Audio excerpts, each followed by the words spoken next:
Ricmotech GT Challenge, broadcasted Mondays live on Apex Racing TV. Visit ExtremeMotorsports99.com for series and schedule details. Broadcast coverage next.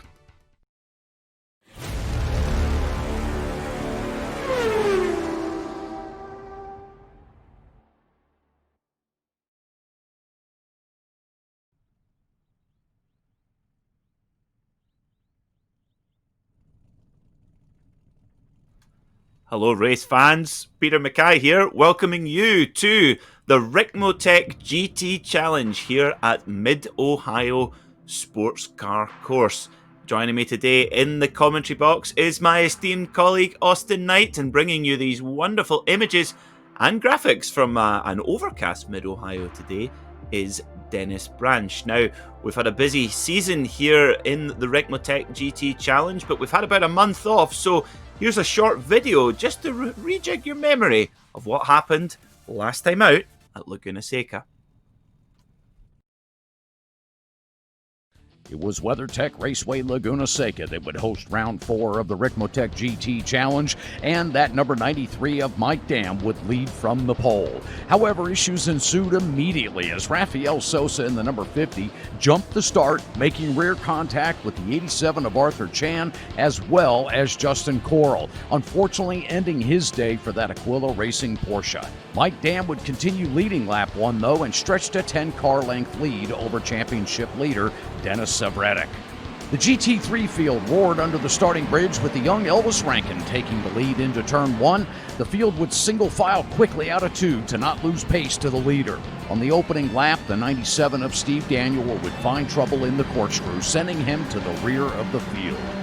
Lap 4 would bring a battle to the corkscrew as Ford and Guillemette would chase after Jacobs down through Rainy Curve to get the overtake completed. And then just a couple laps later, the corkscrew would bring a splendid move out of the number 111 of Daniel Munoz as he overtakes Kevin Hawkinson on entry. Great racecraft out of both of those drivers. The GTE class would find trouble on lap 6 when Orion Collins makes a move to the inside at turn 11, collecting Arthur Chan as well as Aquila Racing teammate Wakid Janjua. The 87 of Chan would spend the next 14 minutes in the pits getting repairs done, but he would return to the race though. Jennifer Mcdonald was having her best race of the season as she was chasing Denis Sevredek in hopes of taking over second about midway through the race.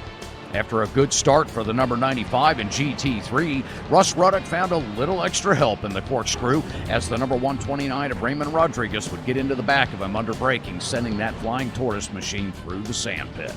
Jordy Fike in that beautiful Ford GT was giving it all he had through GT3 traffic as he was closing the gap on Jennifer for third place. As the track became hotter though and covered in glowing sand, Mike Dam just continued to stretch that lead to over 9 seconds midway through the race.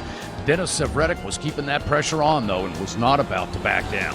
Elvis Rankin would continue to stretch his lead in GT3 and would find himself getting the victory alongside his teammate in GTE, Mike Dam, as both drivers and class winners crossed the line together to get that checker flag.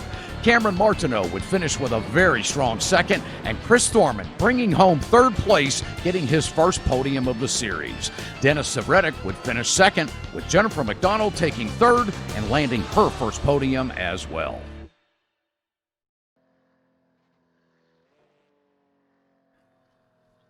So there you are, that was all the goings on last time out here in the Ricmotech GT Challenge at Laguna Seca in California. But today, we're at the, equally technical Mid-Ohio Sports Car Course. So thanks to our sponsors, Ricmotech High Performance Sim Racing Equipment, here is a track guide to learn a little bit about the track and what the line and the right way around is. Check it out. Welcome everyone to Mid-Ohio Sports Car Course, located here in Lexington, Ohio.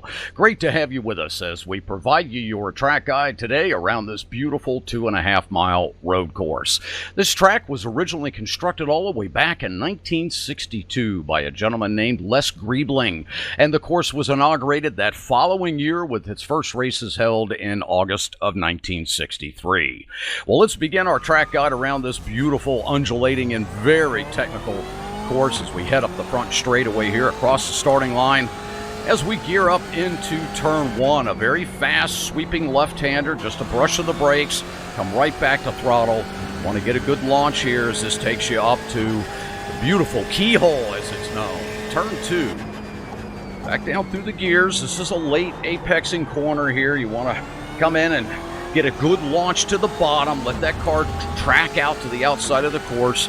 Again, looking for some good speed off that exit, because this brings you down onto the longest straightaway here at Mid-Ohio, and one of the most popular overtaking opportunities is coming down into what's known as China Beach. That's right, there's a sand trap off to the left here, and then up into the famous section called Madness. Up over this blind entry, down the hill, back to the right, into turn 6, up into turn 7 under the Honda Bridge, over the crest, back to the right once again, keeping it in third gear, back over the crest here, and into what's known as Thunder Valley. That's right, cars come roaring up over that hill, up through the gears, and up here into turn 10. Hugging the bottom once again.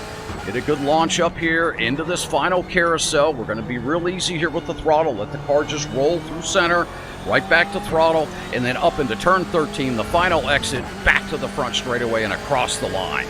There's your track guide around this just unbelievably beautiful course and very technical Mid-Ohio.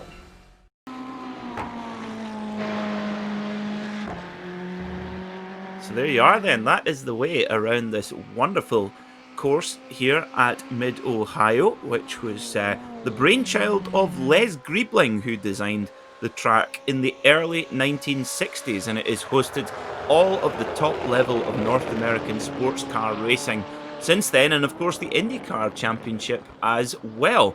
Our drivers are out on track right now for 15 minutes of solo qualifying, and we have Jen Mcdonald, the early pace setter in her BMW M8.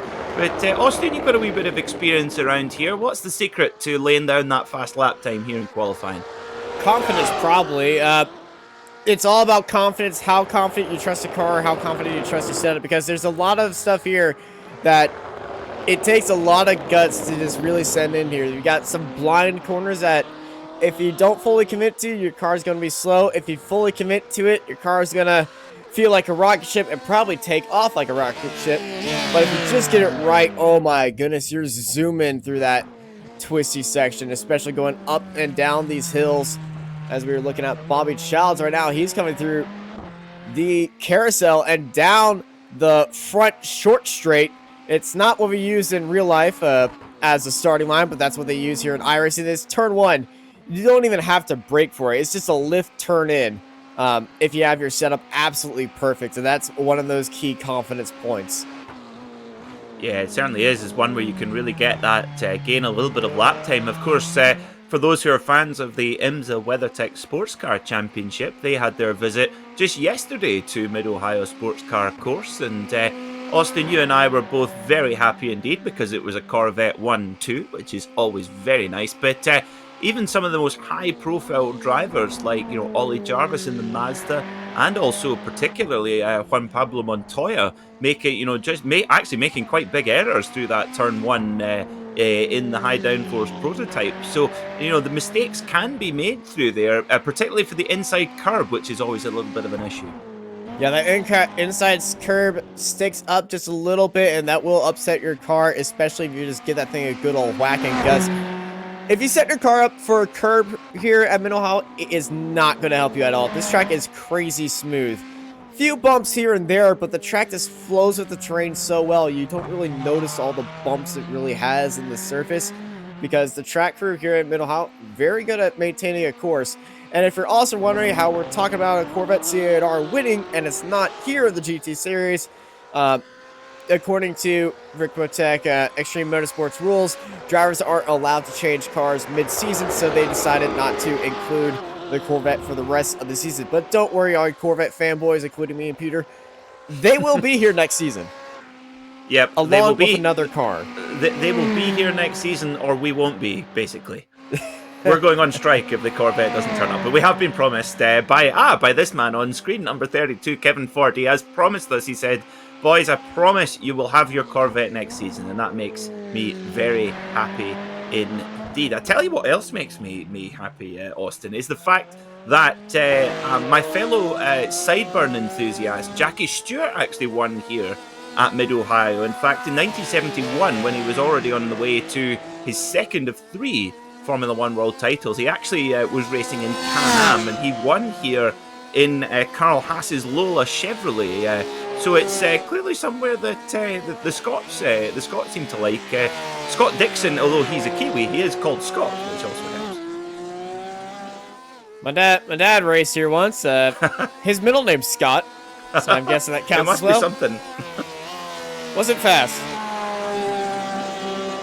Ooh, look at that time there from Mike Dam. 1 minute 17.716. Now, Mike Dam, of course, as you saw from our video earlier on, Mike won in quite convincing fashion last time out at Laguna Seca at the wheel of his Porsche 911 RSR. And he's just closed the championship just a little bit. Denis Savretic sitting on 150 points right now, but Mike Dam just closed the gap. He's on 128. So Mike Dam really on a charge here. And I tell you what, Mid-Ohio, you know, track position is so important. Overtaking isn't all that simple. So to get that car on pole position right now is ideal. Yeah, Mid-Ohio, not a lot of overtaking opportunities here. You got the keyhole being the biggest breaking point on the circuit, and after that, the breaking point for that right-left complex, and it's just a whole bunch of fall of the leader and probably sticking your nose inside on a few opportunistic corners, but it is absolutely crucial that qualifying will get you in a good spot here. Because if you get a good spot here, it will give you a good spot at the end of the race, preferably, and it will give you a good spot in the standings. And speaking of the standings, Peter, I believe you have them ready for us right now. Oh, that was seamless, Austin. Let's have a look then at our driver standings. We'll start with the GTE guys. Denis Savretic leading on 150 points in his BMW for Band of Others Racing. Mike Dam in the Porsche 911 RSR for Orion Racing sits on 128. Travis Schwenke sits on 120 in third. And Jen Mcdonald, with her podium last time out, jumps up to 111 points and fourth place. Ryan Collins is fifth, followed by Justin Corral, Arthur Chan, Jordy Fike, I believe our only Ford in the field, Jonathan Corral, Rafael Souza, Wakid Juanja, Aldrudo Sr., Robert Hartley and Miguel Alcrudo. Austin, how are the GT3 runners looking right now? Well, Elvis Rankin is currently sitting up on first place by a big margin of 28 points ahead of Cameron Martineau. Jose Duolio in third place, followed by Chris Thorman, Caleb Lavender, David Duino, Bobby Childs, Derek Holland, Jeff Jacobs, Tony Kernagh, Kevin Ford, Tyra Giometti, Kevin Hawkinson, Nathan Manning, William Dillon, Russ Ruddick, David Payton, and Raymond G. Rodriguez, followed by Joel Lee, Daniel Munoz, Steve G. Daniel, Matthew Molnar, Jeremiah Kellman, Scott Brooks, and Ken Ladd at the back of the current standings here in our GT3 class. Now, interesting one, probably the biggest storyline of the day so far is that we do not have Elvis Rankin here today. Now, from what I understand, I was commentating on a race on Saturday that Elvis was racing with his Orion Racing teammates, and he apparently is testing a Lucas Oil Formula car this week in the real world. So, Elvis, if you're watching or listening, all the best of luck with your test. Have fun. And go quick. We'll miss you. I'm sure your competitors will not miss you, though, because, of course, Elvis has been the standout driver in the GT3 class so far this year. But that gives the rest of the drivers a bit of a chance to make up some ground, Austin. It absolutely does, but knowing Elvis, he'll probably want a little ease in on the competition, see how they're doing, see how the race progresses, because most people who race in these series and do well and who are just have competitiveness in their bone actually enjoy watching the race immediately after, and they can study it for film. So I wouldn't be surprised if we see Elvis Rankin hop in chat. Well, we'll certainly love to hear from him and Team Rankin, as they are known. So, oh, look at that!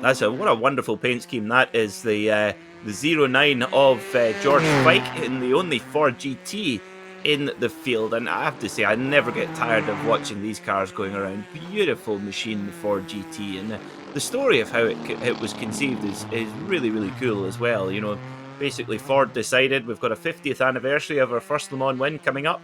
We need to repeat that, and they took a blank sheet of paper and created this basically homologation special race car, which incidentally, although it was optimized for Le Mans, incidentally, a very close silhouette to the original car from the 60s. Just shows you how ahead of the times that design was. But George about 1.8 seconds off the pace right now, the very hot pace of Denis Savretic, a 1 minute 17.403. But Mike Dam, he's close. He's there just in second position right now, so he'll join him on the front row of the grid, so quite important indeed. If you look over to the right-hand side of your screen, you'll see our SDK Overlay graphics from our SDK gaming software. The main thing to look at there is the track temperature. You'll see at the bottom right-hand side of the screen, you'll see that it's 26 degrees centigrade track temperature, which is absolutely perfect. If you don't want the track temperature too cold, because of course the tires do not like cold temperature, but also you don't want it too high either, and when the track temperature gets excessively high, the track surface can get very greasy and slippy, but not a problem today, so we should see some really hot lap times out there today, Austin. Yeah, some absolutely blistering times are going to be set here today, and these guys are extremely close to each other. Top 5 in GTE, all within 8/10 of each other. And if you look at the GT3 field, the top 10 are under a second to each other. And look at that battle between first. Cameron Martin, he does have a big gap on everybody else, but just look how tight that field is behind him.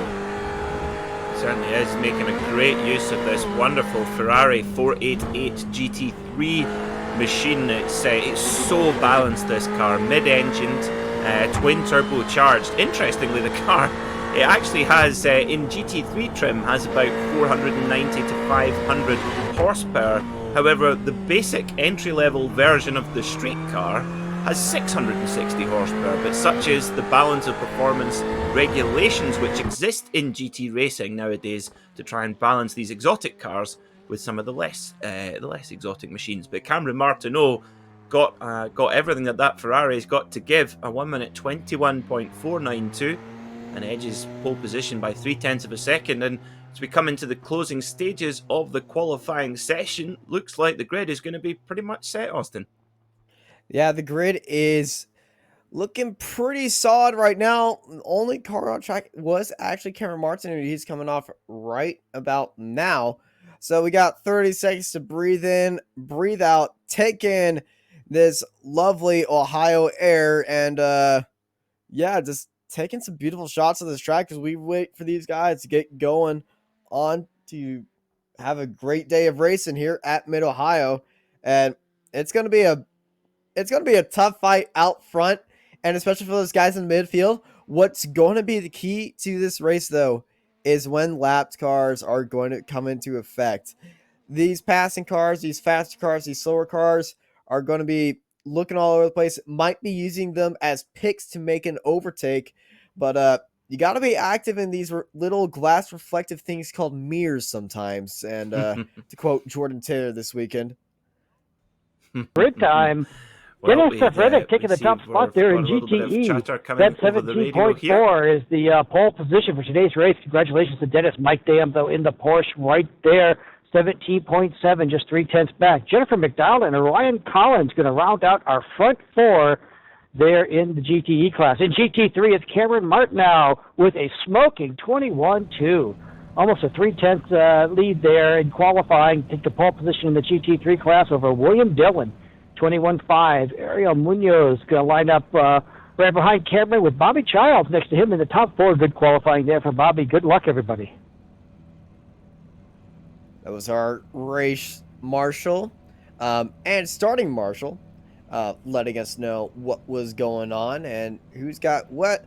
But starting on pole in GTE is Denis Savretic, followed by Mike Dam, Jennifer Mcdonald, or Ryan Collins, Travis Schwenke, Justin Corral, Arthur Chen, and George Feike at the end of the GT3 8-car grid. And on to Peter for our GT3s. So on pole position is Cameron Martineau for Aquila Orion Racing in the Ferrari. In third place is Daniel Munoz alongside Bobby Childs. Jeff Jacobs starts from 5th alongside Kevin Hawkinson. Chris Thorman will roll off from the 7th position alongside Tony Kernan. Our race organiser, Kevin Ford, will start in the number 32 Ricmotech Ferrari from 9th place. Tyler Guillemette will start 10th, followed by David Payton, Steve Daniel, Scott Brooks, Ross Ruddick, Derek Holland and Lewiski Doleo. So our drivers are very eager to go. Most of them are piled up behind the Porsche 911 safety car. Now, from what I understand, reading through the pre-race notes, the drivers would be given the actual start will be long after the start finish line, so it'll actually be after the keyhole, the tight right-hand hairpin at turn 2, and then on the basically on the back straight will be where the drivers hit the loud pedal and go for it. So yep. Dennis Savreddick is in pole position. He is the man who basically gets the opportunity to pace the field. Yeah, we're replicating what they do here in real life. We're not going on green flag right here. They're going to do it like we do it in IMSA, like we do it in USF 2000, like we do it in Indy Pro 2000, like we do it in Indy Lights, like we do it in IndyCar, and pretty much how we do it in almost every GTE, series that I know that come here. Pack up and pair up, please. GTE, pack up and pair up. As the field is getting the orders to pair up, we're going to go around the keel, then down the back straight, underneath the starting stand. GTE, go ahead and go to start speed. Start speed, GTE. Stand by for the start. Sorry for these interruptions. GT3, pack up and pair up, please. Pack up and pair up, GT3. Start speed halfway down the straightaway, car 112. Norris Marshall very busy on the radio, but I've had starts right here, and on the restart, they have gone extremely bad for me in real life and in sim, but knowing these guys are going to be keeping it exactly where they need to be as they're starting to pack up just a little bit, waiting for that race marshal to come on and get ready to go as we're approaching the flag stand here on the back stretch here at Mid-Ohio. Green, GTE. Let's go GT Racing here for the Ricmotech GT Challenge at Mid-Ohio. Down they go then towards turn 4, and Dennis Savreddick has got that perfect launch in the BMW M8 for Band of Others Racing, going through the S's and over towards Thunder Valley. Got off to the perfect start. Jim McDonald's moved up into 3rd position in her BMW. So Mike Dam in 2nd. He's in the BMW sandwich right now. We look back to our GT3 runners. Cameron Martineau gasses up that Ferrari, opening up all of those 500 horsepower from the twin-turbo V8 in the back of that Ferrari. Through they go then, through the opening corners, and Cameron Martineau also getting the perfect start. And as usual here in the Ricmotech paddock, excellent respect from all drivers. Yeah, a little side-by-side between Kevin Ford and Anthony Kernan. They're still side-by-side as they're going through this side-by-side through this blind right-hander, my favorite corner here at Mid-Ohio. And Kevin Ford not giving up any spot, definitely looking a bit stripy today here on the race start. And I thought I saw some damage right there, but he's kept it clean. Yeah, so, Jen McDonald's had an issue there. Looks like maybe a slowdown penalty, perhaps, or just a little bit compromised on the exit, but she drops down 1 position to Travis Schwenke. So Schwenke's through in the number 16 or Orion Racing machine. Oh my word, that was well held. And Jen McDonald actually really unlucky there, just caught the back, had to check up and just caught the back Travis Schwenke's machine, and she's got damage to the front of her M8. That they build these BMWs tough in Munich, they can handle it. And oof, that's a bit of an early nudge there, but Jen having to take a bit of evasive action. So not an ideal start for Jen McDonald, but plenty time to go. We've got 75 minutes, and of course 1 compulsory pit stop. Yeah, Travis Schwenke's handle is going to be a bit messed up after that. That diffuser that BMW has is actually extremely important to that car. So I expect this Porsche of Ryan Collins to be dancing all over him. But that's not going to be affecting his top end speed. But watch his sector times in the other part of the track from sector 2 to sector 3 to start slowing up just a little bit. But just look at the gap that Mike Dam and Dennis Savreddick has to these guys already. Yeah, it's interesting. You're really going to see the contrast between both these two drivers and these two cars. The BMW, it's an absolute dragster, that M8, really fast in a straight line and actually very stable in the corners as well. But the Porsche is really up on its toes and really manoeuvrable. Of course, that mid to rear engine layout of that Porsche allows it just to be able to change direction that little bit better. And the two visits so far, well, certainly before yesterday, 2018 and 2019, when the IMSA Championship came back here, that 911 RSR has won both times in GTLM at the hands of Lawrence Vantor and Earl Bamber. So it's around the back part of the circuit. Watch for Mike Dam in the Porsche, but he's going to have to hang on to Dennis Lebretic on the long back straight. Yeah, thankfully for him, that BMW is a big boy and it's punching a giant hole in the air. So that draft will keep Mike Dam there, but it's not going to do all the work for him. He's got to earn some of his chips to go play with. As we're looking at Chris Thorman in this battle for fifth between Jacobs, Hodgson, Thorman, Kernon, and Ford, as well as the entire rest of the train in the GTE field going down to 13th. Yeah, so keep an eye on the SDK track map on the right-hand side of your screen. When we get later in the race, when the drivers are all a bit more spread out, the lap traffic is going to be such a factor in this race, because the GT3 cars have actually been given a 5% power reduction to try and make them a little bit easier to pass on the straights, as we see William Dillon going up the inside there, trying to go up the inside of Cameron Martineau, but thinks better of it, tucks in behind his teammate. So it's 111 for Martineau, 114 for William Dillon, and all the while Bobby Childs is approaching there in the D2D esports machine as well. All Ferraris. It's almost like a Ferrari challenge race here in GT3, but we do have a Mercedes and an Audi in there as well. But yeah, coming back to the lap traffic, when you go into the back part of the circuit when it gets really twisty, it's going to be super difficult for the GTE machines to get by. Hawkinson snuck in down the inside, received a little bit of bat from Jacobs off exit, but that Audi extremely nimble on the brakes right there. And I'm going to go back to that battle for a second we were watching. That was not Kevin Martineau, that was Daniel Munoz. Kevin Martineau, you can pretty much forget him as a GTE right now. He's 3.8 seconds clear of the field.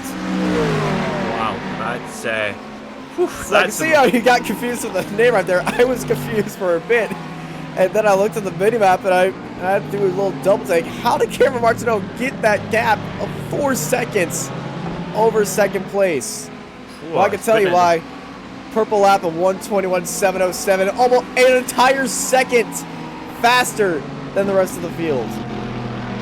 Cameron Martineau, he's obviously buoyed by his performance last week in the Ricmotech Sports Car Series at the Indianapolis Road Course, and obviously feeling very strong after that. Completely different car, of course, here with the Ferrari, but certainly transferable.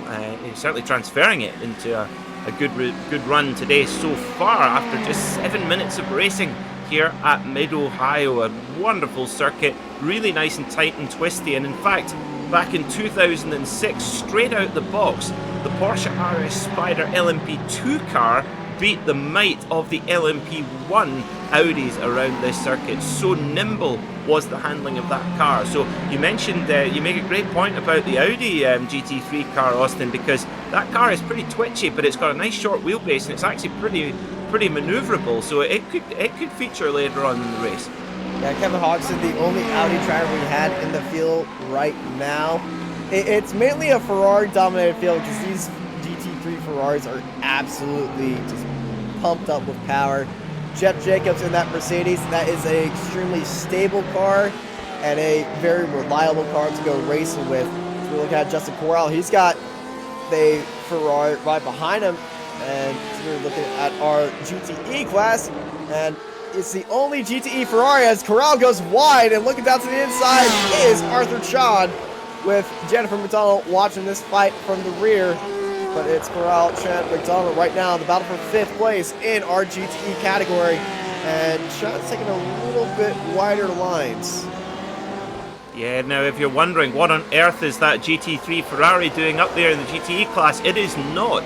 The Ferrari 488 is available in GT3 format and in GTE format, and that is a GTE Ferrari. They are impossible to tell apart normally. However, thanks to our sponsors Ricmotech, we have an excellent graphic system here. So the GTE cars, they have a red number plate on the side, you'll see there on the side door, and the GT3 cars have a green number plate. So, and also the windscreen strip, or the windshield strip as I should say, is yeah, that's a British term, windscreen, you'll see it's in red there as well for the GTE runners. Now the differences between the cars, they're quite interesting, the difference, because the GTE cars are quite a bit more sophisticated. They've got very sophisticated traction control, a little bit more aerodynamically capable, but similar power, but no anti-lock brakes. So now what has happened here with Kevin Ford coming through to the carousel? Dear, is he about to go round the carousel? Oh, that's a carousel. Oh. That's a classic carousel accident, isn't it, Austin? It is. I've seen so many cars spin out right there, and mostly it's in rookie series, and we'll get that driver up in the ladder series, and what happens there, guys just carry a little bit too much speed heading into the corner, or somebody bumps them, they'll go around, and the carousel is so odd, because usually you see a car spin out, they'll just fly off the edge of the corner, but since the carousel turns in on itself and it actually has a little bit of banking right there, they just stall out exactly right there, so everyone has to take a evasive line around the outside, and it's completely an awkward situation when there is a spin right there, and I'm just glad that nobody else was involved in there. It was just a self incident, no body damage for everyone else in the midfield. But it's not a good day for Kevin Ford, as he's actually the first car being lapped by our GTE leaders of Dennis Stavertech and Mike Dam, as we're going to see the lap traffic start playing a role here.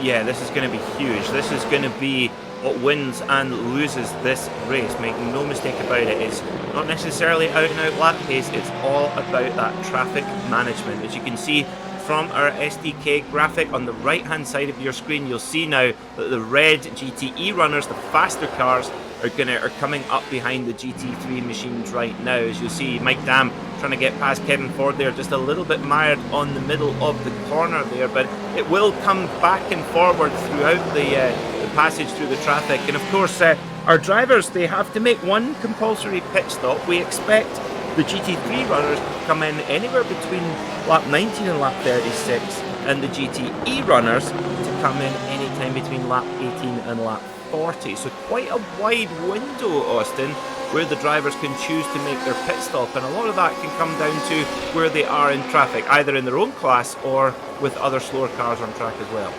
Yeah, pit stop strategy is going to be very important on a place where you can't pass a lot. So when you're coming up on traffic, or you feel like traffic is going to be coming up on you, and you see on your minimap, if you have a minimap application, or on your relative that's a big pack of cars, you can try to outsmart your opponent that you're probably fighting with, and go for a early pit stop and undercut with them, and using that traffic that you know that's going to hold you up, try to hold them up and get a better outlap and a much cleaner outlap.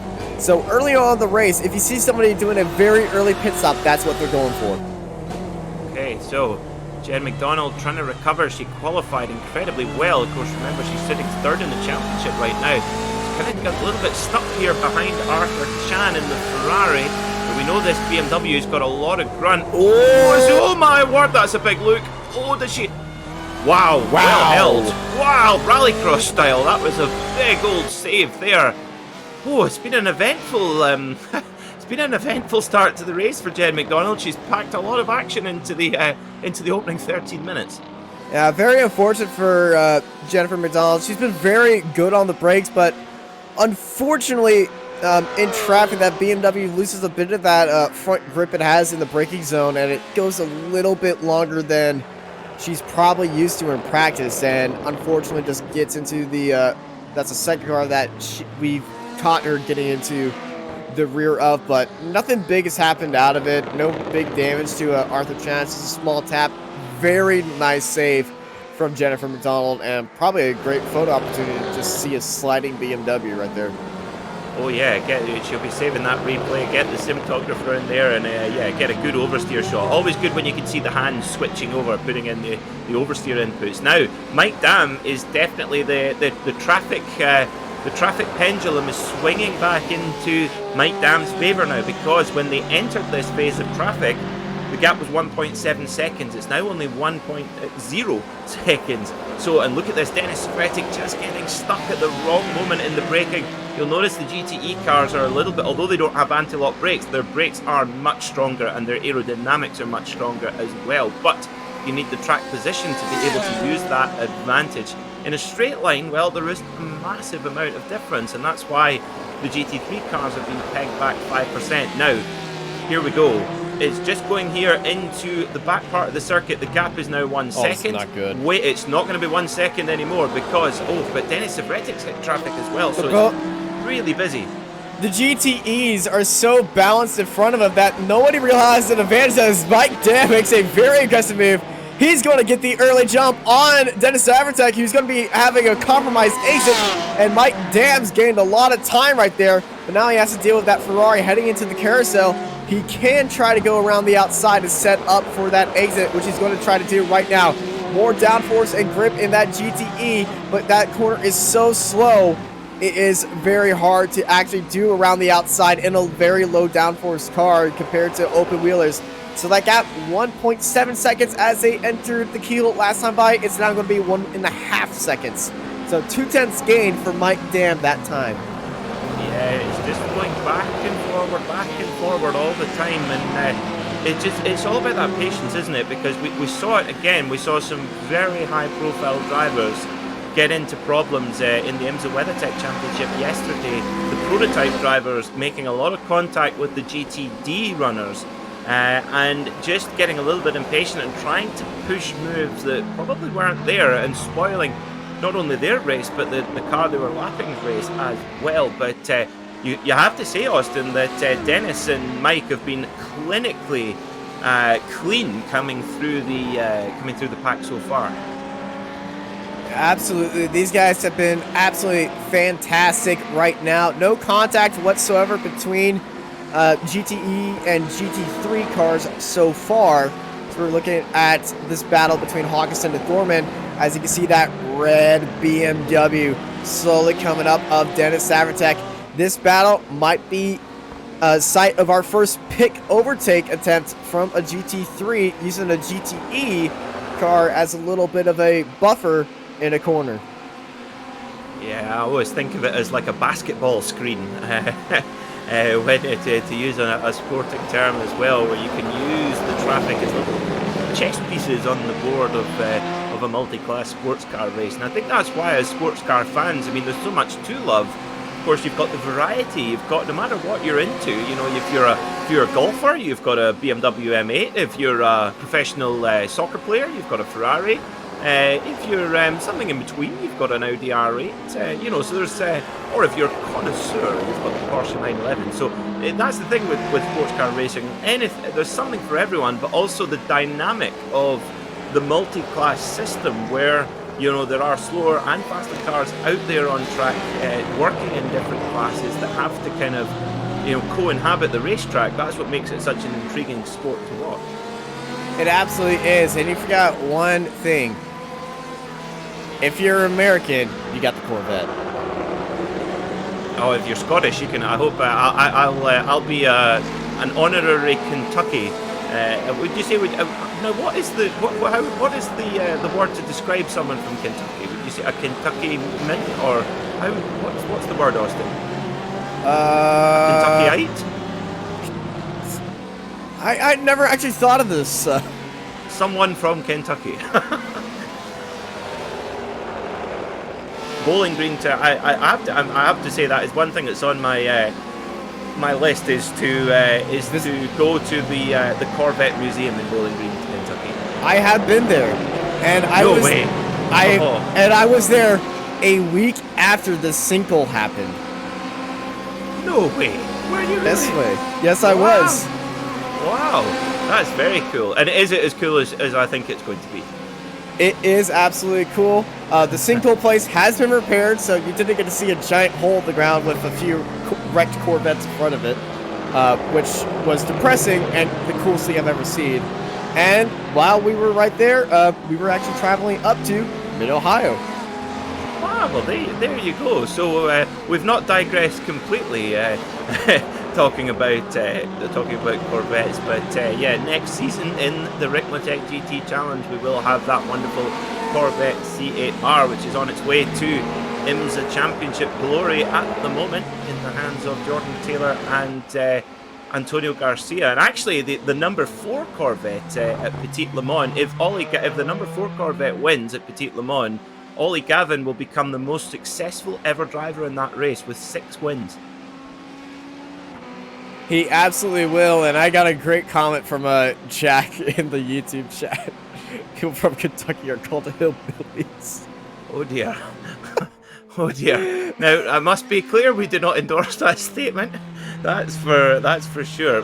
In fact, as you know, Austin, I used to work in the Scotch whisky business, and we were absolutely dependent on bourbon barrels to mature our Scotch whisky. In fact, did you know that 90% of Scotch whisky is matured in an American bourbon barrel cask? I did not know that, and I'm pretty sure the Kentuckians are going to be very happy to know that as well. They are, yeah, they are. So please don't tell Donald that, because he might put a tax on it. I unfortunately, I do not have any connections with our commander-in-chief. Anyway, riding on board with Travis Schwenke at the wheel of his BMW M8. Now he's having to get by, or try to get by Arthur Chan, but no such luck yet. Arthur making that Ferrari 488 GTA really wide here, coming through turn 1 here, this very, very fast sweeping left-hander. You've got to watch for that curve on the inside. You see Porsche Corral, just clipping it on the inside there, but going past a GT3 Ferrari on the left-hand side.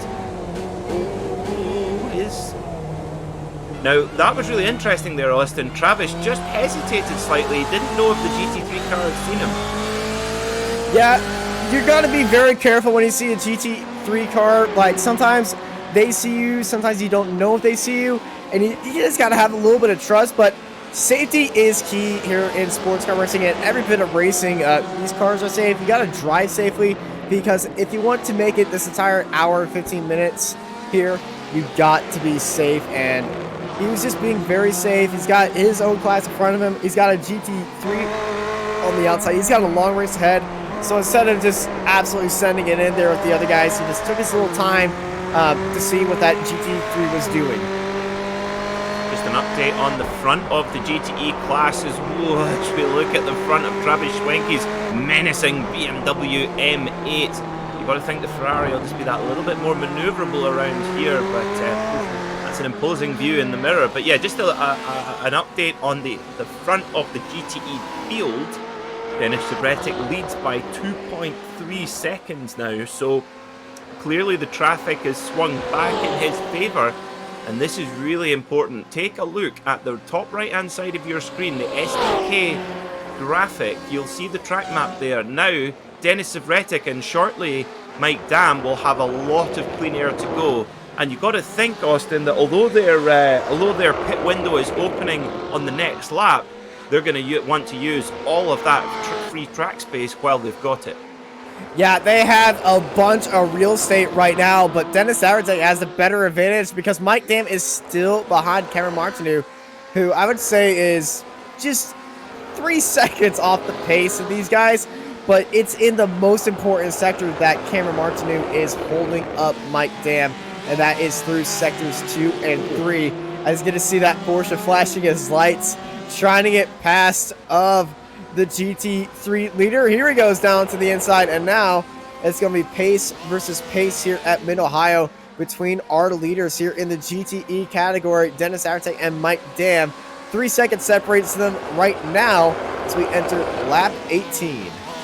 I tell you what, Denis Sabretic got some big oversteer there, going through the carousel, through the final section there. Held on to it well, but that must have been a big moment on board. But he held on to it, And we just know that Dennis, once he gets clean air, he is robotically consistent. He can just click out those laps one after the other, and we've seen him do it so many times in this GT Challenge series. Of course, he's progressed to the GTE class this season after winning the GT3 championship last season, and well, at the moment holds this is the race order is championship order. Dennis Savretic leading the championship by 22 points from Mike Dam as we head into the second half of the season, but plenty of racing to go. And if you think this route, I mean, as you can see on screen here, viewers, how tight and twisty the back part of the Mid-Ohio circuit is. Spare a thought for Mark Donoghue back in 1973, who won the Can-Am race here in the Porsche 91730, which had reportedly 1100 brake horsepower. That must have been mildly terrifying driving that car around here. Especially through the tight and twisty section, but oh, what I would have paid to see that thing go. I remember the Trans Am series comes here, they still do. And the TA2 cars, those things are absolutely a blast to watch. Very powerful muscle cars, and they get flung around here, and they get a bit sideways from a few very aggressive drivers. Yeah, there's something cool when you see a car that's got way more horsepower than grip, which makes it so spectacular to watch. And in the Can-Am days, well, that was certainly the case, and actually a big part of the McLaren legacy was laid down in that particular series as well. And also, did you know, Austin, that Porsche 91730 still holds the outright speed record at Talladega Superspeedway? They went, and Mark Donoghue did a speed run there, something like 230 miles an hour in the early 70s at Talladega. That must have been incredibly frightening. But they actually towed the car to the circuit behind a station wagon. The days before the big Penske truck, obviously. Which station wagon were they towing it behind? Because I feel like that might have been a marketing stunt. Could have been. I would imagine it must have been from one of Roger's dealerships, I presume. As well, and so of course Mr. Penske won here yesterday. The number 6 Acura DPI winning in the hands of Ricky Taylor. Oh wait, we got a car off. Oh, that's Jim Mcdonald, I think. It's one of the BMWs. It is. Oh, another problem for Jen. Oh wow, she's going. What's going on there? Going to lap a GT3 car, going round the outside. Oh, and contact. Gets turned around by the 114. William Dillon. It has not been Jen's day today. No, it hasn't. She's been given the short end of the stick so many times today, and now she's just catching up back to this field. And the best thing that she could do is head down, continue this race, and just wait. And there's always next to me, and she almost gets pushed off a track right there from that Ferrari. And oh my goodness, she's not going to be happy after this race. No, this is it. Sometimes, Austin, what do you think for strategy-wise here? You know, the GTE window is now open for the pits, so she could come in and get her pit stop, and she could immediately. That's what I was thinking. Get out of this sequence and maybe just reset mentally as well, I guess. Yeah, when you just reset mentally, it's going to be it's going to be much better. Now that incident is under review right now from Race Control. They're having a look at it, and when I was looking at that incident, I'm not really sure who was really at fault right there. It's a very tight corner. It's so hard to call, isn't it? But one thing is, we've seen the guys at Extreme Motorsports and Ricmotech do an amazing job stewarding. Stewarding is an absolutely thankless task. You're never going to keep everybody happy, and tell you what, the guys here are really fair, really consistent, and one thing that I always like to see, Austin, is they don't take any nonsense. If you misbehave, you will be penalised quite heavily. And as we can see, as our viewers will have seen, 28 minutes so far, the conduct between the drivers here in the Ricmotech paddock across all 3 series that we have, the GT Challenge, the Sports Car Series and the Classic Sprint Series, across the board, the behaviour and the conduct of the drivers is absolutely first class. Some of the best you'll see in sim racing. Yeah, these guys are very nice to everyone else. And Travis Schwenke is going to be our first GTE car in the pit lane. Now, we've seen Travis do this before. We saw him do this at Zolder, where Zolder, there was a very wide pit window, and we saw him come in very early and make that work. Now, of course, as you can see there, I've just forgotten about that. He's got that little bit of damage on the back of the car, so he might just stay that little bit longer and just get maybe a bit of that repaired and just try to get the balance of the car back a little bit. But this could work quite well for Travis Schwenke. No tyres. We're not expecting our drivers to take tyres in this 75-minute race, so they've got to make it last over the whole time. Oh, he's off and going again. He's came out directly in front of Jennifer Mcdonald, who stayed out.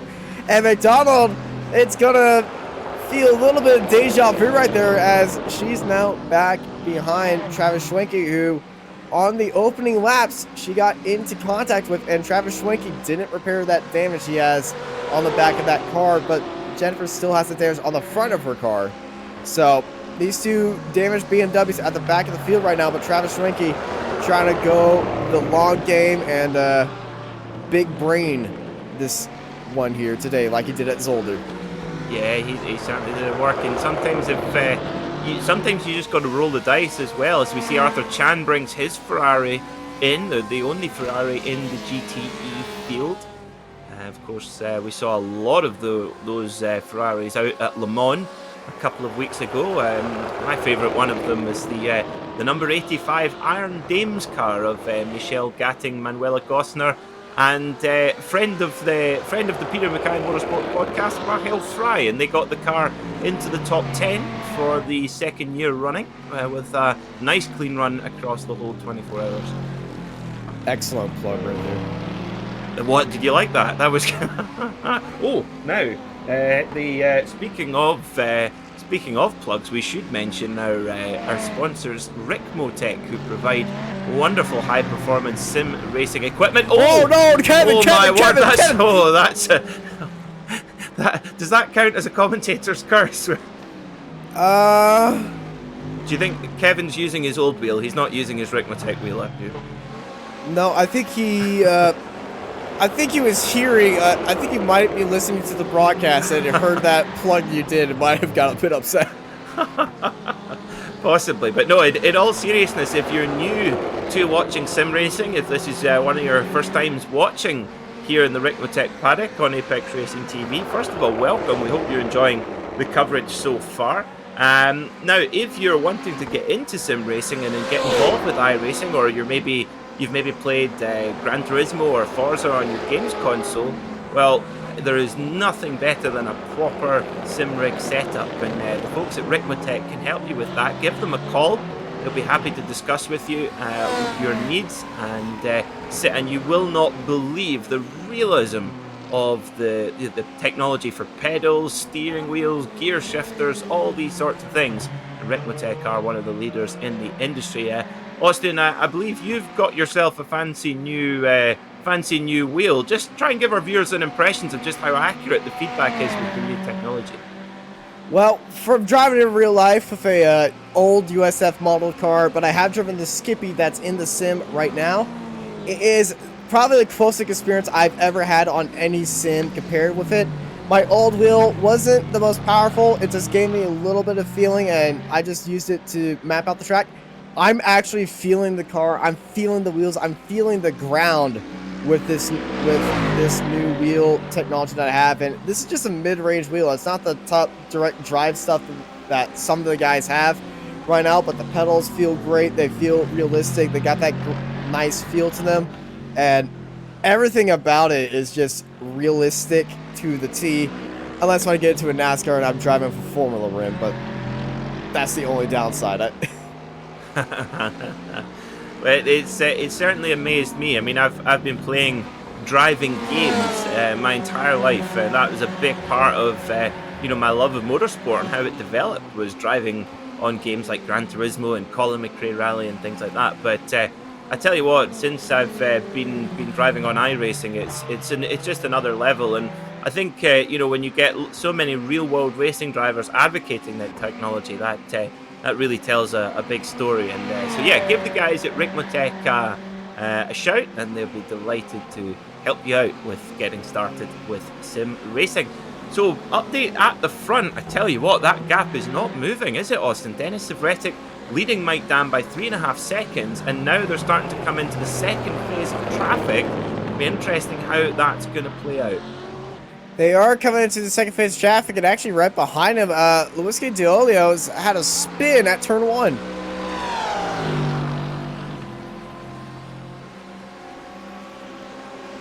But yeah, during this entire time, Denis Savretic and McDam have pulled away a pretty good gap, but Savretic has pulled out a half-second gap, and there's that turn 1. Very dangerous inside curb.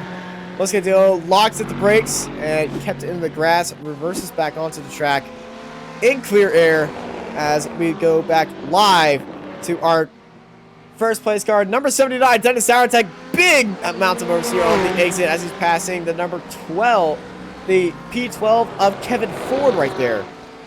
Yeah, difficult day for Kevin so far. He's had a couple of offs so far, but as usual, super clean in traffic as well is Kevin. Now, while we're on the subject of our sponsors Ricmotech, we're going to take a tiny little break here on Apex Racing TV, and here is a little message from our sponsors. Do not go anywhere, we'll be right back here in the Ricmotech GT Challenge from Mid-Ohio.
Welcome back to Mid-Ohio Sports Car Course. As you see, Denis Savretic, the championship leader, leading this race by 3.7 seconds from the Porsche 911 RSR of Mike Dam, as we see Mike howling down the back straight in that 4-litre flat sick machine from Weissach. Shouldn't be too long before these drivers come into pit lane. We're expecting the GTE runners to make their pit stops anywhere between lap 18 and lap 40. We're on lap 28 right now, so we're right nestled in the middle of that pit window. For the GT3 runners in the class, you'll see their green number on the side of the door there. The GT3 runners, we're expecting them to come in anywhere between lap 19 and lap 36. So we're getting to the end of their pit window, so expect the GT3 runners who haven't pit to lay down some pretty quick lap times in the next few laps, as they'll be on pretty low fuel at this point. Yeah, everyone's going to be setting quicker and quicker lap times, but somebody is just constantly has been setting quick lap times. Is Cameron Martineau, who is sitting 12.5 seconds clear of the field right now. There's GT3s, there's GTEs, and then there's GT 2.5, which is Cameron Martineau. Yeah, he's certainly doing the business right now, isn't he? But you have to think that he would be having a great old battle with the wonder kid Elvis Rankin right now. Hopefully, we'll have Elvis back for the next round. I tell you what, it's kind of strange not having Elvis here, because of course he races in all three of the Ricmotech series, the Classic Sprint series in the Mazda MX-5 Miata, and the Sports Car series in a Porsche Cayman, and here in the Ferrari, as you see George Fike coming through in his Ford GT. He's a good run for George right now in the Ford. He's sitting in 4th position right now. So good run for him in the Ford GT. Absolutely fantastic. And speaking of Elvis Ringen, he is here right now. He is watching in our YouTube chat, and he's active in the chat. And right when I was talking about Cameron Martin, quote, kind of expected that, end quote. Well, that's hope he's ready for I think Cameron, he's on that. Well, as you know, Austin, tell us about, you know, you've done a bit of racing both in sim and real world. Confidence, you know, I used to play golf and curling, you know, two of the most Scottish sports like you could imagine of, at a pretty decent level, and confidence was massive. When your confidence was off, you just couldn't do anything, but when you were on, you could feel like you could take on the world. In racing, I presume it's the same, and it seems to me that Cameron, he's had a couple of strong weekends, or a couple of strong races here in the Ricmotech paddock. Do you think he's just on one of those kind of purple patches of form right now? Confidence is a massive thing in motorsports. I remember I would set goals with myself when I would be racing. I always aimed for a top 10. Whenever I would just get into a rut of 11th, 11th, 11th, 11th, I would just be so mad at Daniel Munoz is missing his frunk of that Ferrari, and he goes wide, and that hood is providing a little bit instability, but he's going to head into the pit lane. And notice how I said frunk. That's because the engine is in the middle, and I really wanted to say frunk right there. I've never heard that saying, but I like it. That reminds me of... Whoa! We've got one of the Ferraris spinning in the background. Oh my word, that's a big one. Oh, that's that turn one here at Mid-Ohio has caught out a number of drivers, but for any of our drivers who have been caught out there, do not worry, because you're in pretty illustrious company. Juan Pablo Montoya made exactly the same mistake there yesterday in an Acura prototype. Which brought out a yellow flag, which pretty much came for probably the most hilarious thing I've ever seen in my life. But Sabertech, well, he had a pretty good show in his mirror. He's got a good gap ahead, 3 cars ahead of him. I wouldn't be surprised if he goes into the pits right now. They're closing in on 45 minutes, and these GTEs are getting a little bit lighter than usual. And Sabertech looking good, but Mike Dam, I think he's playing for a pit stop. Okay, we'll keep an eye on it then. We'll keep the camera on Mike Dam, the Canadian, the number 93 machine. Nope. So steady. No, not yet. But these, yeah, I can see what you're thinking, Austin, because he's got some pretty big traffic to get through right now. And there you go. Just when you don't need it in the GTE car. In the straight line, there's not a massive difference, but mid-corner, that's where the GTE car makes up all its difference. I guess it's kind of as close to a prototype road car as you'll get, if you like. You know how a GT3 machine, they start with the road car and they sort of change little bits and pieces on it, but the GTE machine, or GTLM as it's known in IMSA, well, it's a different ball game, isn't it? It's got much wider bodywork, huge rear diffuser, as you can see, to push the car down. It's just an overall more sophisticated machine, and makes up all its lap time mid-corner. Yeah, the GTE cars compared to the GT3 cars are training wheels to full-on expensive mountain bikes, or giant road racing bikes if you're going by biking terms. You just get a little $50 training wheel set from local bike shop like Walmart. The next thing you know, you're heading out online, going to biking conventions, and those are where the GTEs of the biking world are.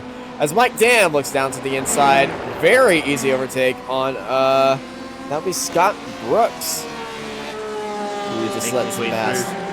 Making his way through on the GT3. I mean, if you're for the motorcycle guys out there, it's kind of like the GT3 is kind of like a superbike, and the GTE is kind of like a MotoGP machine, a Grand Prix machine, just that little bit more sophisticated and a heck of a lot more expensive. And of course, that's a bit of the debate right now in motorsport. In fact, I had the great privilege a couple of weeks ago, Austin, to speak to Owen Hayes, who used to work for Porsche and in fact was one of the lead engineers on the Porsche RS Spider project.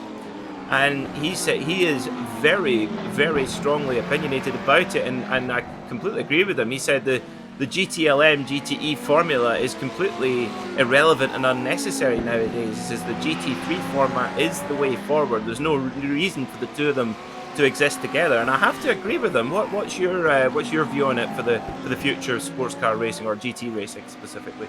GT racing, I've always seen it as the true stock car version of racing, the race modified stock cars of the world. It's kind of what NASCAR should have been. I honestly believe that GT3 is the most fun series to watch because it's the most closer to realistic racing that you get when you put two cars that have just been released out against each other.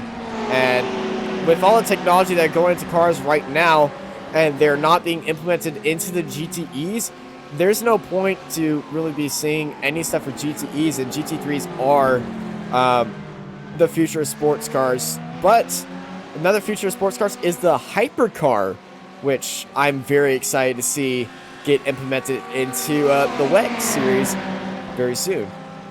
Yeah, we've got lots to, certainly in the prototype side of things, we've got lots to look forward to with the hypercar in the World Endurance Championship, and the one I'm most excited about, Austin, is the LMDH, which is a kind of a bit of a progression from the current DPI formula, which has been pretty successful as well. They're wonderful, wonderful cars with such great variety between them. You know, I love watching IMSA where you've got this absolutely howling 4-cylinder 2-liter twin turbo of the Mazda, and then the big old V8 in the Cadillac. You know, it's just, and both absolutely inseparable in the timesheets. I mean, it's an excellent formula, but we'll see.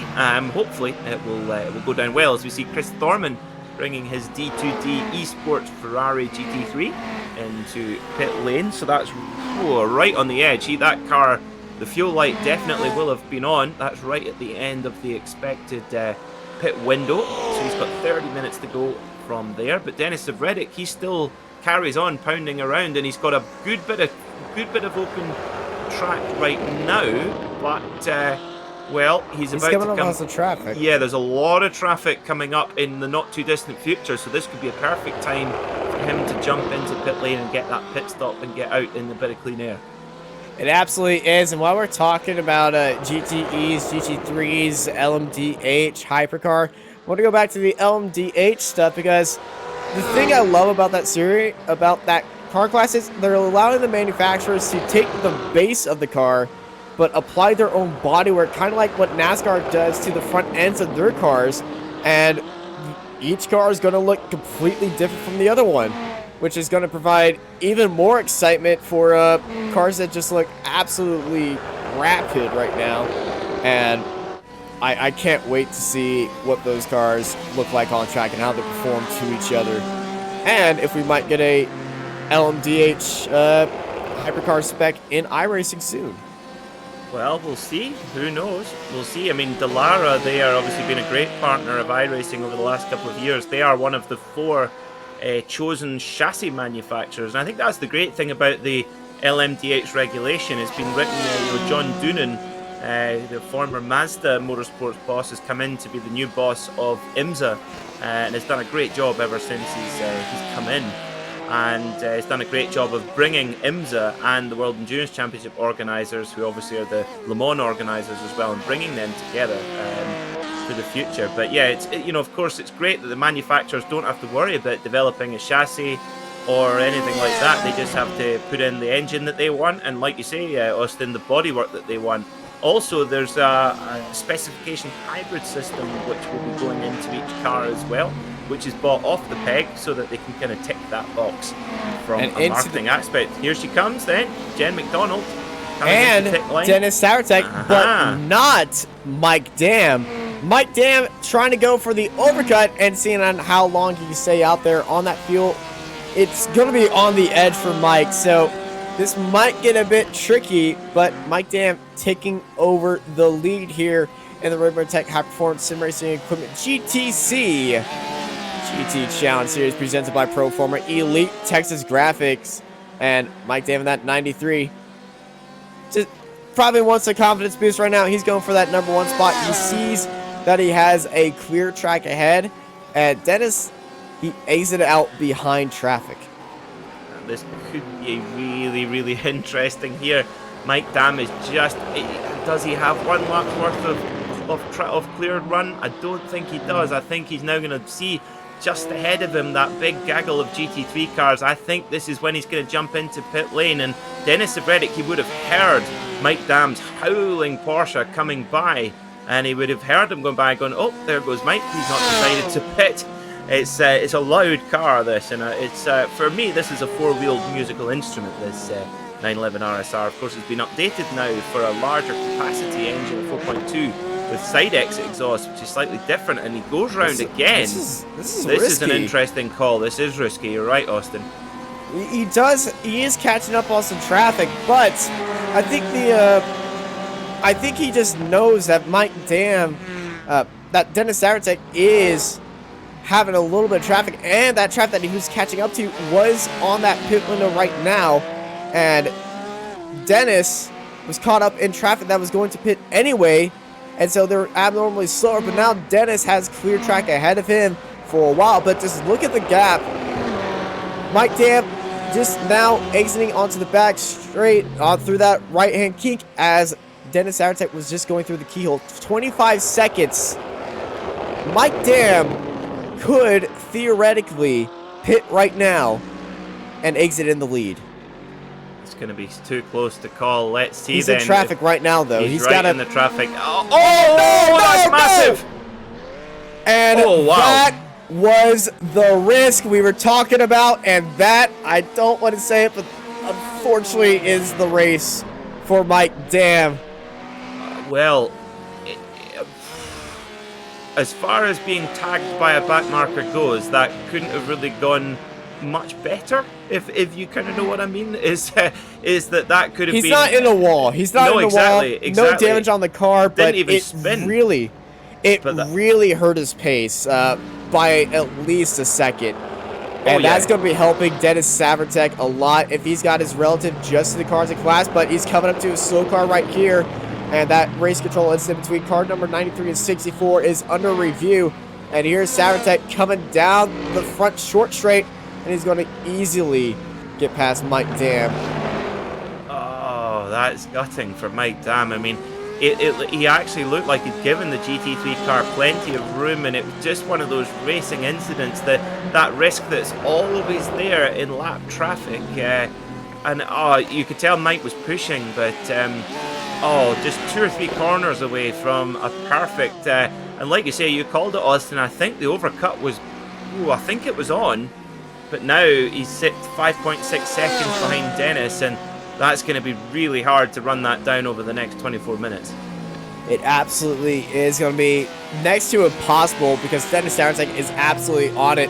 Unless something happens that happened to Mike Dam, happens to him, you never really want to wish it as a fan of the sport or as a driver, but secretly in the back of your head, you're kind of wishing something bad happens to the car in front of you when it gets to desperate times. And well, when it comes to desperate times, it comes to desperate measures, we might see Mike Dam getting a little bit too aggressive, but if you look at the gap to the car behind him, I think Mike Dam's just going to relax and think, I'm in second, I don't want to just blow my horn right now and just I'm just going to accept second place.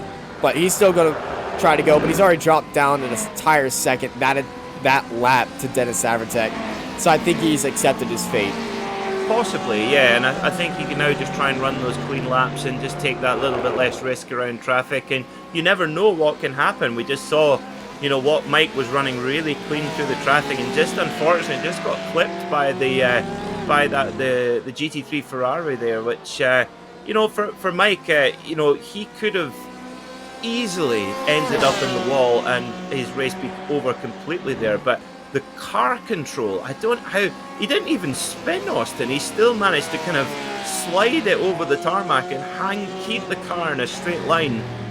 I mean, I'm sure we'll get a chance to chat to him after the race, and hopefully he won't mind talking about it, but what a save. I mean, although that's maybe cost him a chance at the win, he's still, he's still looking to finish second right now, and it just could have been so much worse. Yeah, that incident is under review, and looking back at it in my head, I believe Mike Dam held him a little bit tighter because that lap car did go out just a little bit, but he was just following the regular racing line. He wasn't expecting Mike Dam to just hold his line that tight.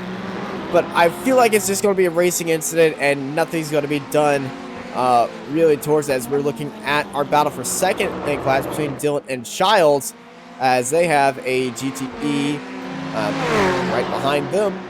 And that's the 16 and 09. And that's the battle for third in the GTE. And as I said, no action.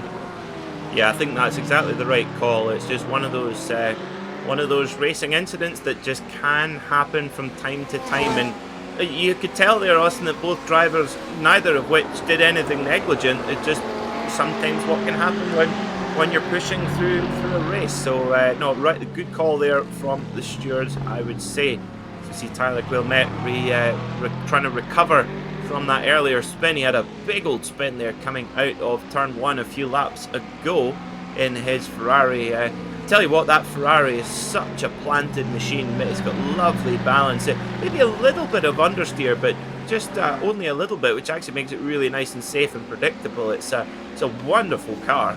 But I tell you what, I wouldn't want to run one of those in the real world. I read an excellent piece on dailysportscar.com about the costs of going GT3 racing. And the Audi apparently is about 13 to 14 euros per kilometre. The Ferrari, 39 euros per kilometre to run that car. It's a Ferrari. That's all I need to say. And that was oh, that's not Jake. Is that Jacobs? Is that Jeff Jacobs? Yes, he's just gone past Jacobs. Yes, in the Merc. Yep. Oh, I'm thinking of the other. I've got confused. No problem. Well, thought yeah, that was a BMW. Well, the Jeff Jacobs is German in its front engine, so we'll give you that one. It's close enough. This is, of course, the Alfterbach, the AMG GT. I have to say, this is one of the best looking GT3 cars. A huge 6.2 litre V8 in the front of that car. And this car, when you watch these cars in the hands of the German factory drivers tearing around the Nürburgring in the middle of the night, it is a sight to behold, with that thundering V8 engine just thumping along behind it. It's a real battle axe of a car, quite different from the Ferrari. Now, you said earlier in the broadcast that your dream trip would be to the Corvette Museum. My dream trip, Nürburgring 24 hours. Oh, let's do it. Let's do it. Tell you what, we'll do a fly over to Scotland, and then we'll do a road trip in the camper van. All right. I'm not sure how to go into a road trip overseas, but you land here in Texas, we'll do a American road trip that way. We'll try to drive out of Texas. It'll take a week. You aren't wrong. As we see George Feight coming in the Ford GT, so he'll want to fill up with fuel to feed that 3.5 litre twin turbo V6. Can you imagine, Austin, that those cars, when they had to build a certain amount to homologate the car, £440,000, and they had to tell a large number of very wealthy and important people that they weren't important enough to own one. Basically, they invited those who had applied to buy the car, and they were told, 2 years, you've got to own it for 2 years before you sell it privately. And now those cars are coming onto the market for over £1 million a go. So not a bad little investment if you can do it. And probably one of my favorite TV segments, Jeremy Clarkson in Top Gear, when he completely changed his mind about all Fords after he applied to be on that list. Absolutely, quite right. Of course, he owned one of the Ford GTs made in 2000. I think it was in 2004. The previous model came out, and he owned one of those residents in the Isle of Man.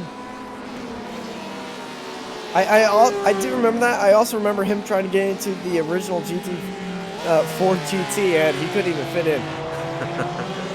Yeah, you wonder how Ken Miles fitted in, because he was a tall guy as well, and of course won I think he would have preferred the some of the Targa Top versions that they raced in. Of course, they won Sebring there with one of the Targa Top versions as well. So we see Justin. Oh, dearie me, that was close. That's why when you're in multi-class racing, it's always nice to have a little bit set rules on who's doing what. Follow the racing line is probably the biggest one, but when you're closing in that fast off the exit, on William Dillon right now, who's had a good race today. He qualified second, he stayed second, he fell down to third just a little bit, but on pit strategy, we haven't talked about this guy at all today. He's got back up to second place. Yeah, he's really charging in that Aquila Racing Ferrari GT3, number 114 machine. 23 seconds, you know, that would just take just one tiny rub with lap traffic for Cameron Martineau, and it could all change on its head. We've seen it happen before, but Cameron Martineau, he is clearly in a purple patch of form right now, just getting in the groove, doing a great job as well. Speaking of, Dennis Savretic, the same, 6.9 seconds ahead of Mike Dam right now, and I think we'll be, I'm sure if we're thinking it, Mike Dam will certainly be thinking it. He'll be going to bed tonight thinking, oh, if it wasn't just for that tiny incident, he could have challenged Savretic for the win tonight, I think. The key to being consistently fast in race cars is to get over incidents fast. It's racing, stuff like this happens. At Mid-Ohio, when I raced here, I unfortunately ended my racing career due to an incident that was not my fault. And for a while, I know I would just like mope around all day and just be like, if I was still racing, I would probably still be doing this professionally. Might be in IndyCar, but I learned after like 2 years that focusing on incidents is not good. Then I got back into simulator racing and I fell back in love of racing again. So focusing on incidents that you were in is not going to be how Mike Dam's going to be. He's going to refocus himself, and I'm going to say next week I'm expecting Mike Dam and Dennis to go head-to-head in a absolute banger of a race.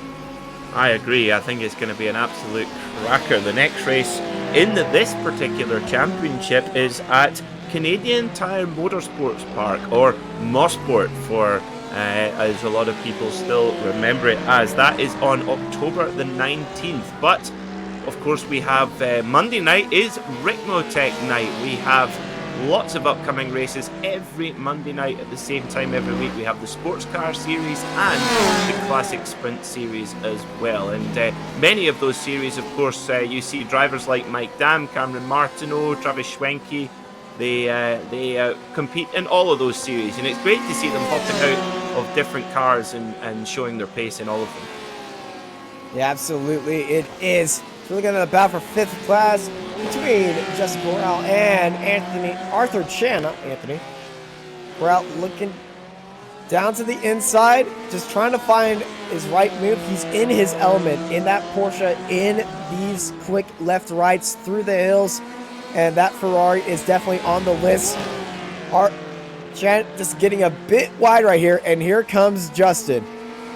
Tell you what, Arthur Chan has done a great job today. There's so many times he's had some really quick drivers behind him, but he just, under pressure, he just clicks out those apexes, and he just does not make it easy for those drivers to pass him. Wider lines and different lines, that's how you defend here at Mid-Ohio, even though regular lines always defend here. Yeah, it certainly does. It's one of those intriguing layouts as well, is when you go, basically if you get through turn 4 at the end of the back straight, you can usually keep a car behind you, but we'll see if Arthur Chan can keep that going. He's holding 5th position right now. That would be a good finish for him in the Ferrari. He's not in the top 5 of the championship right now, but a 5th place finish today would give him a good bag of points.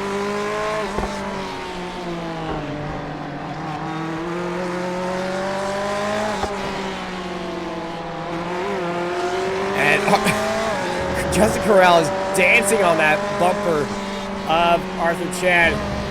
And it's just getting that Porsche a nice, good look. Trying to find any opportunity that he can, but I'm expecting him to try something into this carousel because he's got a few lap cars ahead of him. And here comes Arthur Chan with a nice switchback, a nice look down to the inside, but it was very well defended by Arthur from Justin Corral. Oof, and you got just a little bobble there on the inside of the corner for Arthur Chan. Just need to be careful not to run that too tight a line here, especially through turn 1. You've got to watch for that curb, and they're coming up against big traffic. This is another chance for Corral as they've got GT3 runners in front of them. Corral, opens the door. Arthur Chan opens the door. Will Corral shove it up inside? No, he doesn't, but they've dragged down the back straight now, and Arthur Chan still holding that 5th place and only 10.5 minutes to go. Chan's got a good exit, but here comes Justin Corral. He's not going to be held up in the braking zone. Arthur Chan absolutely sending it onto the entrance, and that 80 car just going to be letting Justin Corral by, and that is something Arthur Chan does not want to see behind him. Yeah, and I tell you what, that the number 80 Mercedes there, probably thinking, looking in the mirror when you're the slower car and you see the faster guys come behind you, and you can just, it's just that 50-50 decision. You're going, oh, please wait to the next corner, and then you see them dive under. And actually, a lot of the times as a lap car, sometimes you just have to accept that you're going to be compromised for the good of both of you, and that's so frustrating as well when you have the faster class come through and can sometimes put you offline a little. Okay, you definitely do want to be put out line, but now it's just going to be a ding-dong battle between these cars. No lap traffic in front of them. They got one GT3 car, but that is the number 1 of Cameron Martineau, who's going to make life pretty easy for these guys when they catch up to him. But this battle is going to be lighting up just instantly for these two. Yeah, you just feel this is going to rumble on all the way through. I mean, I tell you what, that Ferrari's got some big legs in a straight line. Corral is not able to reel in Chan whatsoever going down the straights. And but this is where the Porsche comes strong. That manoeuvrable Porsche, just fantastic through the back part of the circuit.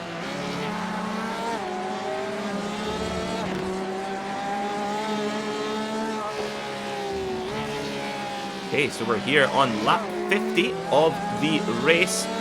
1 hour and 6 minutes of racing complete.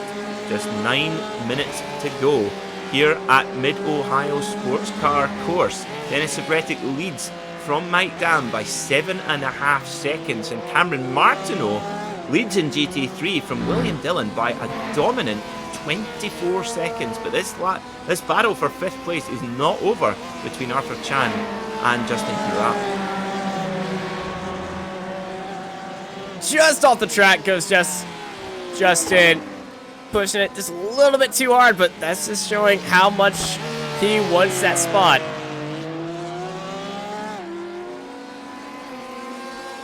He certainly is. Yeah, this is just an excellent battle. We've seen Arthur do this all day long, keep a number of high-profile drivers behind them, and I have to give a shout out to Jen Mcdonald. She qualified so strongly off the back of a podium finish at Laguna Seca last time around. But it's just been one of those days where just incidents have bred incidents. Some have not been her fault, but a little bit frustrating as she's got up to 4th in the championship, but she might be leapfrogged by Orion Collins, who's in 4th right now. But we're only about half distance in the season, so plenty of time to go. Yeah, halfway through the season right now. Championship's going to start looking in, but Mcdonald, very rough day today. Back to this battle for 5th between Chan and Corral. Half a second separates them, and they are fighting incredibly hard as they're catching up to Cameron Martineau, who 23.1 seconds ahead of William Dillon, and some good scouting from Elvis Rankin. He is starting to slow up. Yeah, it's like we've got a third spotter in the box here. We've got Elvis helping us out on the YouTube channel, the YouTube chat, which is nice to have your company, Elvis. Hope you're enjoying your testing this week in the Lucas Oil car. So we'll pass Cameron Martineau, the GT3 leader. Arthur Chan leads down into turn 4 from Orion Collins in this battle for 5th place, and just Arthur just making. Here it is. Oh wow, that was a big look That was a very big look. It was a very wide line by Chan, and you've never seen a guy use that line before, but he's kind of inviting Justin Corral to, hey, I'm leaving these corners way open. Send it inside. This is the reverse psychology of a guy defending, and he's trying to force Justin Corral into a mistake by getting a little bit overconfident, sending up onto the inside, and trying to make him have a mistake. And there it was again. Justin Corral block up mid-corner through the carousel. Yep, he's doing Arthur Chan using every play in the book here to try and keep Justin Corral behind, but Justin in the 115 Porsche pushing so hard. You can see they're using all the room on the exit and more as they head up to the keyhole. Tell you what, Arthur Chan, he's really confident there in the keyhole. He actually takes the, he's happy just to leave the door that little bit more open to get that wider entry, and then get on the gas that little bit early onto the back straight, and defend his position with the power of that Ferrari. Yeah, that Ferrari flies down the straight, and that is his big strength here. And that kind of explains why he's taking these wider lines compared to the Porsche. That Porsche, very good going left and right, switching over that middle point of the car. And these guys have just been locked bumpers for most of this race. But, oh, little bit of an unders here for Justin Corral. Had to correct it. He's dropped down 3/10 through just that one corner. Yeah, you can tell he's really, really pushing. Of course, the closer you get to the car in front, it kind of cheats the aerodynamics. If you get that dirty air from the car in front, it can make a big, big difference. Yeah, you're thinking a sports car, it doesn't really have that much front aerodynamics. They do, honestly, it's just very hidden. Those inlets that the car has, wow. No! Justin Corral flies way off the track, keeps his foot in the gas, and I'm going to have to stamp the book on that fight, as that pretty much killed it right there. 5 minutes left here in Mid-Ohio for the Ricmotech GT Challenge Series. We look at the battle for 8th in the GT3 class between Kevin Ford and Jeff Jacobs, also known as our race marshal and our race organizer. Oh, a little bit of inter-team battle here then, although these cars in different liveries, of course, colleagues here in the Ricmotech paddock. And Kevin, whoa, Kevin's getting spicy. Oh, and he's got the run. Kevin. Jeff Jacobs makes a mistake, and Kevin gets unsighted by it in the Ferrari. Wow, did well to hang on to that one, Austin. Absolutely fantastic battle between them. That was an odd dip that Kevin Ford had, but he's right back on Jeff Jacobs. Yeah, so they go at it again. Jeff Jacobs made a mistake, and then Kevin almost had a mistake in sympathy. Well, Kevin goes in here in the 32 Ferrari. Oh, a little bit late on the brakes again, but he can square the corner back off again and get on the gas, get that Ferrari boogieing down the straight. But the Merc's got, the Mercedes, it's got real legs as well, but Kevin's in the draft.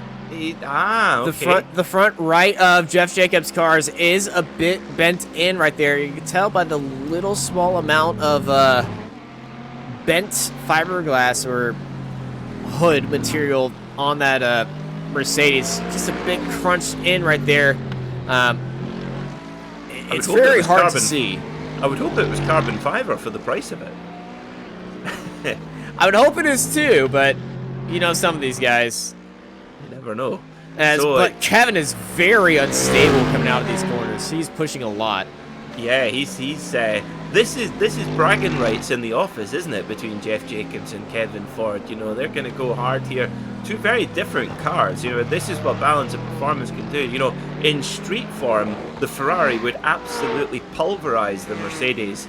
And, you know, these cars are very, very different in ethos. You know, the Ferrari is a proper exotic mid-engine supercar, whereas the Mercedes is, well, it's a real big front-engine cruiser, really, a very heavy machine in street form. But in racing form, they're evened out so perfectly, but still with their kind of road car DNA. The Ferrari's got the engine in the middle, and the Mercedes has got a big old lump in the front, and it's a heavy engine in that Mercedes at the front, which does change the handling dynamics of that car. Yeah, the front end of that Mercedes looks brand new, but if you look at the front right, there's just a little bit of a bent hood right there. It's nothing major. But if he's right on board with Jeff Jacobs, you'll be able to see it much better. Oh yeah, well spotted. And one of the great things about riding on board here, you get a great impression of the noise here as well. On board of this BMW, on board of this Mercedes-AMG machine. Just looking at the time right now, Dennis Reddick. Yep, I think Dennis Reddick will be taking the white flag next time he goes past the flag stand. You know, 1 minute 18 seconds lap time here, and he just came across the start line, but not the finish line yet. He certainly has, so... But yeah, white flag definitely will be out this time by, and that's going to be good fighting between Jeff Jacobs and Kevin Ford, but I think something's just happened between them. That's Travis Schwenke in there as well in the GTE car, so he's spiced them up a little bit, and they're going to go side by side. Kevin's on the grass. No! Oh, that's massive. Oh, Kevin's going to go back to where he came from. It looked like he was going to go back towards turn 1 there. Oh, he might be getting this might give him a penalty for crossing across the track. Mid-Ohio, there's no barrier right there. He went on to the middle of the oval, which this track does have an oval configuration. One of the only right-turning ovals in America. Now there is a fun fact. I'm going to have to put that in my notes because that is a good one, Austin. Well, that was Kevin. He was pushing hard there. He wanted to get along side by side there with Jeff Jacobs, but Jeff just barged him out there, and Kevin onto the grass and spun around. So Dennis Reddick, he's going to be your winner in GTE, as we see Justin Corral and Arthur Chan. They're still going at it, still battling hard here for this 5th place spot. You can see all of the road grime on the front of these cars after 75 minutes of racing. And Dennis Reddick will have taken the white flag right now. Where is he? He's just at the back of the circuit. Oh, he's about to finish. Checkered flag is out. Here he comes then. Dennis Reddick for Band of Others Racing wins here at Mid-Ohio for the championship leader. It's another win. Dennis Reddick, here he goes, and takes the win. And there goes Cameron Martineau as well, also takes the checkered flag. Mike Dam finishes in 2nd despite that little incident with the back marker. Gets there in 2nd, but who is going to take this 5th place battle, Austin? Arthur Chan is quaking in his boots right now because after that little bit of an off track by Justin Corral, he's right back, and he's pushed hard these last 2 laps after I said that this battle was done. I'm going to have to go back to those books, just completely white out what I wrote earlier because this fight is about to get nasty with just a few corners to go. Chan, Corral, battle for 5th, coming up to the carousel. We're about to see something wild from Justin Corral right now. Both are defending onto the inside. Here comes Corral. He's going to say, you can have your inside. I'm going to look on the outside now. Watch for the exit. It might become a drag race. Oh, it looks like Arthur Chan's going to take it. He does. What a drive from Arthur Chan to keep that 5th place. He had so much pressure there from Justin Corral, and you got to give big props to Justin as well. He did everything he could, but didn't resort to any dirty moves. That was some great clean racing to watch. Amazing clean racing by everybody here today.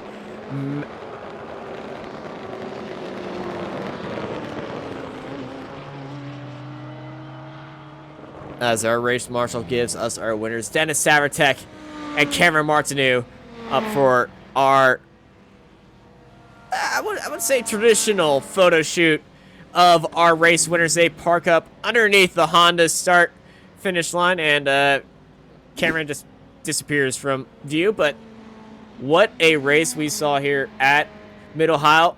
Not much of a massive fight for most of it, but it was an amazing race of patience. It was, and Dennis Reddick was the master in this race. He really did deserve that one. But Mike Dam, he was ever so close. But as you know, Mike Dam doing what Mike Dam does, when he couldn't win, he just picks up those points for 2nd place and only 9.8 seconds behind. A brilliant run from the Canadian in the 93 Porsche. Travis Schwenke, well, he makes that early pit stop strategy work once more and gets the 3rd spot and gets on the podium once again in his BMW.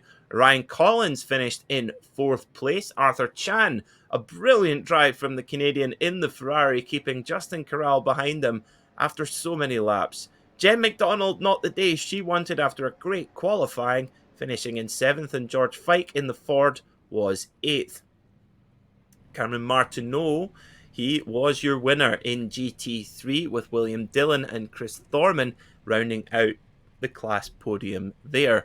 Bobby Childs just missed out on the class podium in 12th, followed by Tyler Guillemette, Kevin Hawkinson, Tony Kernan, Jeff Jacobs, Steve Daniel, and finally Kevin Ford in 18th. And then the final runners, Luis Guidolio, Ross Ruddock, Derek Holland, Scott Brooks, David Payton, Daniel Munoz, rounding out your 24 runners here at Mid-Ohio for the Ricmotech GT Challenge. So, let's see if we do. We have our GT3 winner, Cameron Martineau, coming to join us in the commentary box right now. Cameron, this is getting a bit of a habit. You in the winner's circle. Tell us about your win today at Mid-Ohio. Thanks, Peter. Yeah, it's this was a good one. Been practicing all week. Showed good pace, and you know, from the start, it was just basically build up enough of a lead and then just drive cleanly. Don't take any unnecessary chances and just bring it home.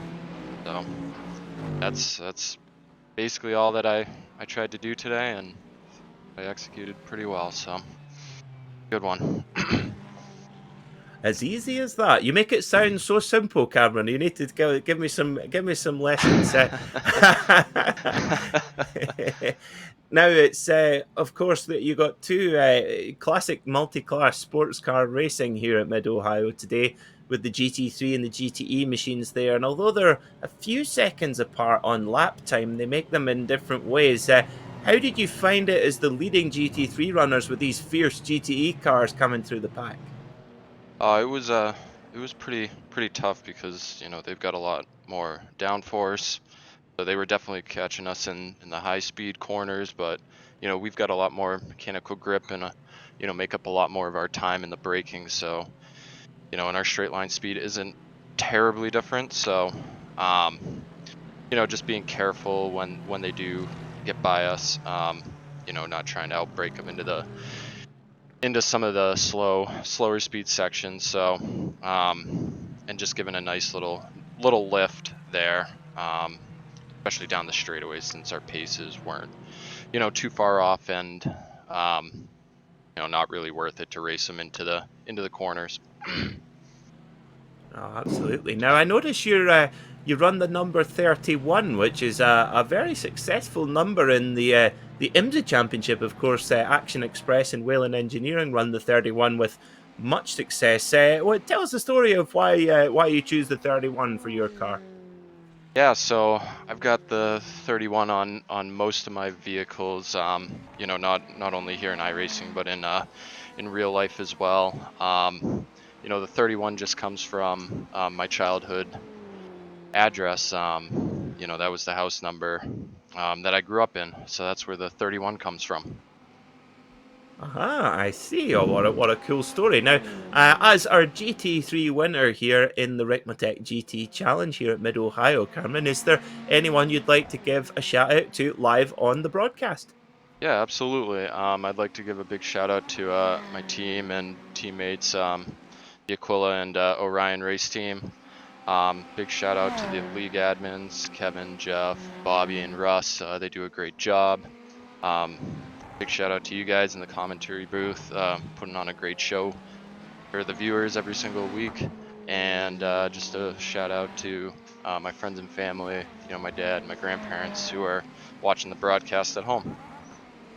Oh, well, a big shout out to them. A big hello from us in the commentary books. A big hello from Austin in Texas and me here in Scotland. Go and enjoy the win, Cameron, and I feel we're making a habit of this. Hopefully, see you again next week. Yeah, thank you guys.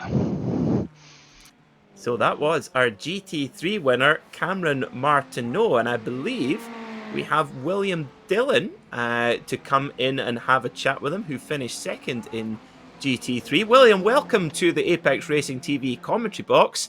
How did you find that out there today at Mid-Ohio? Oh, well, it's like a mini endurance race, really, I think. Me and Cameron had a plan, Aquila team going in, and I guess you got to love it when the plan works out. It certainly did. People think, 75 minutes, that's not long at all. But around a course like Mid-Ohio, where there's no rest at all, it's pretty busy out there, isn't it? It sure is, especially with the mixed class and stuff. You know, you're getting lapped by the GTs quite frequently. And of course, you're at the wheel of the Ferrari GT3, as most of the leaders in this class are. For me, it feels like a very stable car to drive. How do you find it, and how did you come to the choice of it over the other options in the GT3 class? I feel like the Ferrari's more like best an all-round car per several tracks throughout the series. There's several I would prefer the Audi over the Ferrari, but Ferrari being all-round, I can always seem to get a decent finish without each race, some top, some mid. And it's certainly the most glamorous car, that's for sure. The Ferrari's always got the glamour points. Now, William, as one of our podium finishers here in the Ricmotech GT Challenge today at Mid-Ohio, who would you like to give a shout out to on the live broadcast? Just all the guys at the Aquila race team. You know, we all have fun working together, setting these cars up for these races and bigger endurance races as well. Frosty St. Clair manages both the Orion and the Aquila teams. He does a great job. I don't think his name gets put out enough. And I guess just looking forward to Petite now. Yes. Are you running at Road Atlanta next weekend? Yeah, there's going to be several of us from the Aquila and Ride teams running. Oh, well, we'll be pulling for you. All the best of luck at Road Atlanta for Petite, and looking forward to speaking to you again here in the Apex Racing TV commentary box. Thanks, William. Thank you. So that was William Dillon, our second place finisher in GT3 today.